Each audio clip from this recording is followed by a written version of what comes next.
భాషా దర్శనం, philosophy of language గురించి చదవటం ప్రారంభిస్తే మనలో మనకు ఒక తెలియనటువంటి ఉత్సుకత, గొప్ప కోరిక కలుగుతుంది.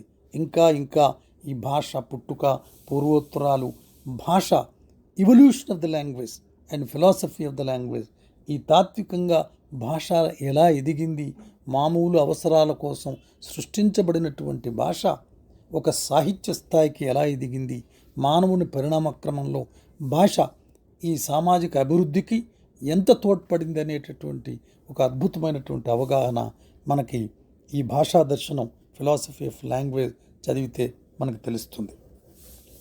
మానవులు ఒకరి భావాలు ఇంకొకరికి చెప్పుకోవడానికి ఏర్పరచుకున్న ఒక సంకేతం, ఒక మాధ్యమం, నిర్మాణమే భాష.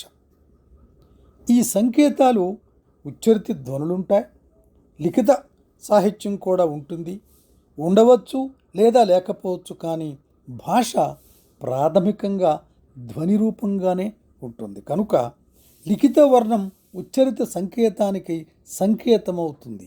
సో భాష ప్రాథమికంగా ధ్వని పైన నిర్మించినటువంటి దాని తాలూకా ముఖ్యోద్దేశం తన భావాలను ఇతరులకు తెలియపరచటం. అయితే ఈ సర్వ విజ్ఞానానికి, విజ్ఞాన అభివృద్ధికి ఉపకరణమైనటువంటి భాషను గురించి చెప్పటానికి మళ్ళీ దాన్నే సాధనంగా మనం వాడతాం కదా. ఉపయోగించటంలో ప్రవృత్తి ఉంచాలి కదా. విశ్వకర్మ దేవశిల్పి అన్న వాక్యంలో విశ్వకర్మ అంటే ఆ పేరు గల వ్యక్తి, కానీ విశ్వకర్మ అనే శబ్దం దేవశిల్పి కాదు. ఇక్కడ వ్యక్తి, ధ్వని సూచించేటటువంటి వ్యక్తి పేరు మాత్రమే విశ్వకర్మ. ఏ భాష కూడా, ఏ సమాజంలోనైనా వ్యక్తుల వ్యవహార నిర్మితి రెండు రకాలుగా ఏర్పడుతుంది. వాచ్యం, వాచకం. వాచ్యం ఆ భాషలో చెప్పడానికి సాధ్యమైన అనుభూతి సర్వస్వాన్ని ఇస్తుంది. దైనిక జీవితం, దైనందిక జీవితంలో పరిసరాలు, నమ్మకాలు మొదలైనటువంటివన్నీ ఈ అనుభూతిని చెప్పే వాక్యార్థాలు. అర్థవంతమైన మనం ఉచ్చరించేటటువంటి ధ్వని సమూహమే ఇది. అయితే ఈ రెండింటిలోనూ నిర్మాణం, రెండింటికి మధ్య సంబంధము ఉంటాయి. అటువంటి నియతి లేకపోతే ఒక వ్యక్తి భాషా వ్యవహారం, ఆ భాషా వ్యవహర్త అయిన మరొక వ్యక్తికి అవగాహన ఏర్పాటు చేయలేడు. వాచకమైన శబ్దానికి, దానికి చెందిన ధ్వని రూప నిర్మాణానికి చెప్పేదే భాషాశాస్త్రం. అయితే అనుభూతి నిర్మాణాన్ని గురించి చెప్పేది శబ్దార్థ శాస్త్రం అని కూడా అనవచ్చు. ఎందుకంటే శబ్దము ప్లస్ అర్థము రెండు జోడింపబడ్డాయి కాబట్టి దాన్ని మనం శబ్దార్థ శాస్త్రం అని కూడా అనవచ్చు. భాషలో అర్థవంతంగా సహజ సంభవమైనటువంటిది వాక్యం. వాక్యత్వం కలిగిన కనిష్ట రూపం పదం. అంటే వాక్య పరిమితి ఒక పదం మొదలు అనేక పదాల సమాహారమే. ప్రకృతి, ప్రత్యయ విభాగం, లాక్షణిక పరిభాష కానీ, వ్యాకరణ పరిభాష కానీ భాషకి యథావత్వం కాదు. దాన్ని మనం భాషా నిర్మాణంలో, భాషాభివృద్ధిలో మనం మానవ సమాజం సృష్టించినటువంటిది అవుతుంది.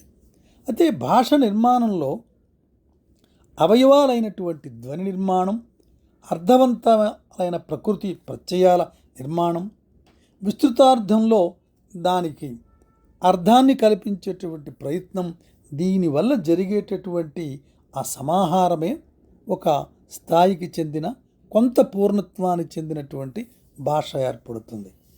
ప్రతి భాషలో కూడా ధ్వనులకు సంకేతాలు ఉంటాయి. అనేకమైన అచ్చులు, హల్లులు, స్వరాలు, రకరకాలైనటువంటి వ్యాకరణ నిర్మాణంతో ఒక్కొక్క భాషకు ఒక్కొక్క విలక్షణమైనటువంటి శాస్త్రం ఉంటుంది. కానీ వర్ణాల భౌతిక సాదృశ్యానికి లేకపోయినా ధ్వని సాదృశ్యానికి మాత్రం చాలా భాషలు దగ్గరగా ఉంటాయి.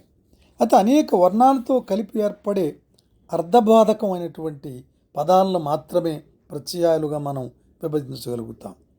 ఈ భాషా నిర్మాణ క్రమంలో రెండో మెట్టు కనిష్ట రూపం అనటం వల్ల దాన్ని వ్యాకరిస్తే వర్ణాలే కానీ వాక్య నిర్మాణానికి ఉపయోగించే అర్థవంతమైనటువంటి వాటిల్లో ఉండదని భావం.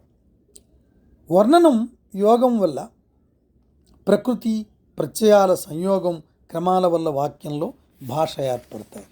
అయితే ఈ మూడంతరాలు తార్కిక దృష్టితో భాషావేత్తలు, వైయాకరణులు అనేక రకాలుగా వారి వారి భాషను బట్టి వారి వారి భాషలో ఏర్పడినటువంటి సాహిత్య అభివృద్ధిని బట్టి అనేక రకాలుగా నిర్ణయిస్తారు. కానీ ఒక శబ్దానికి అర్థానికి ఉన్న సంబంధం సిద్ధమా అంటే సహజ సిద్ధమా అంటే న్యాచురలా, సామాయికమా కన్వెన్షనలా అన్న చర్చ గ్రీకు, రోమన్, హిందూ తాత్వికులు ప్రాచీన కాలం నుంచి చేస్తూ వచ్చారు.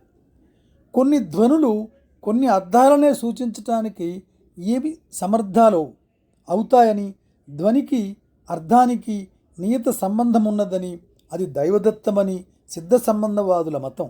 కానీ అది వాస్తవం కాదు. శబ్దార్థ సంబంధం సిద్ధం లేక నిత్యమైతే ప్రపంచంలో భిన్న భాషలు ఉండటం అసంభవం కదా. అనేక భాషలు ఉన్నావు, అనేక ధ్వనులు ఉన్నాయి అంటే అది మానవ నిర్మితమైనటువంటిది, సహజంగా ఎక్కడి నుంచో ఊడిపడి వచ్చినది కాదు. ఒకే ఉచ్చారణ, ఒక మాటను అనే తీరు, యాదృచ్ఛికంగా శబ్దాలు రెండు భాషల్లో ఉంటే వాటికి రెండు భాషల్లోనూ ఒకే అర్థం ఉండాలి కదా. కానీ అలా లేదు కదా.